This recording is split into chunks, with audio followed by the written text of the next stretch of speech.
وزیر اعظم نے اقوام متحدہ کی جنرل اسمبلی سے خطاب کیا اور اس خطاب کے دوران انہوں نے کورونا وبا کی جو دوسری لہر ہے اور کورونا کی جو مجموعی صورتحال ہے اس سے متعلق گفتگو کی. جو اپنے اہم نکات تھے وہ پیش کیے.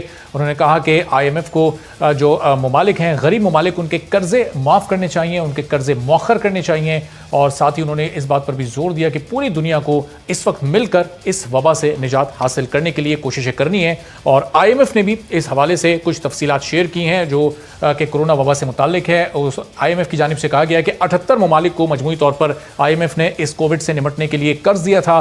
29 ممالک کے قرضے معاف کر دیے گئے ہیں, جبکہ 49 ممالک ان 78 ممالک میں غریب ترین ممالک شامل تھے. اور اپریل میں پاکستان کو $1 ارب 40 کروڑ قرض دیا گیا. مجموعی طور پر آئی ایم ایف اب تک $31 ارب کا قرضہ تمام ملکوں کو فراہم کر چکا ہے اور $280 ارب اس سلسلے میں مختص کیے گئے ہیں. منیر اکرم صاحب ہمارے ساتھ موجود ہیں, اقوام متحدہ میں پاکستان کے مستقل مندوب ہیں. اس پوری صورتحال پر ان سے گفتگو کرتے ہیں. منیر صاحب بہت شکریہ پروگرام کے لیے, آپ نے وقت نکالا.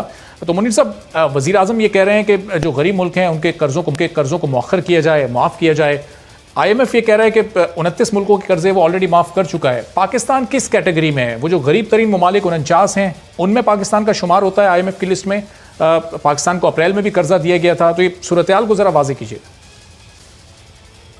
جی, پاکستان وہ 70 ملک ہیں جن کو ڈیٹ سسپینشن ملی ہے, ان میں پاکستان شامل ہے.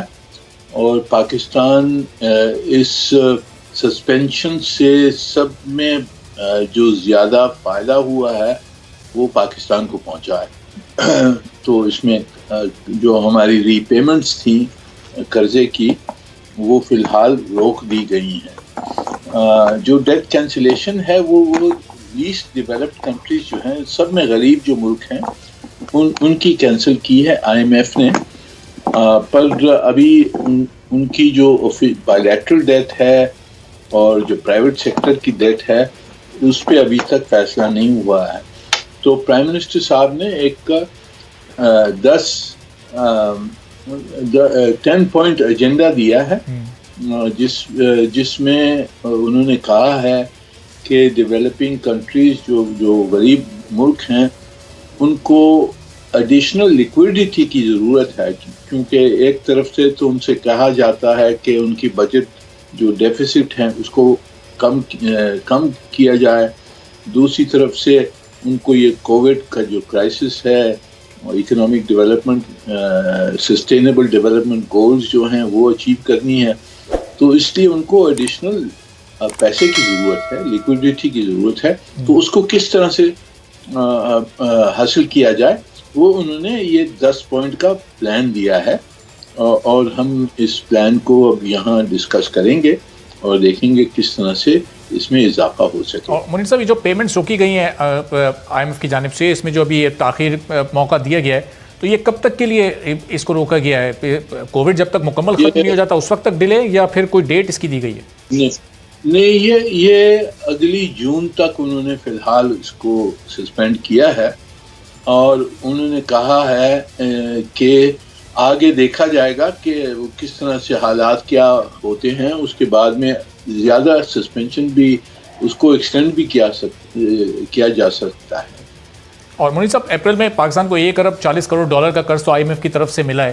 پاکستان کو اس وقت کووڈ سے نمٹنے کے لیے کیا مزید قرضہ درکار ہے؟ کوئی مزید رقم چاہیے آئی ایم ایف سے؟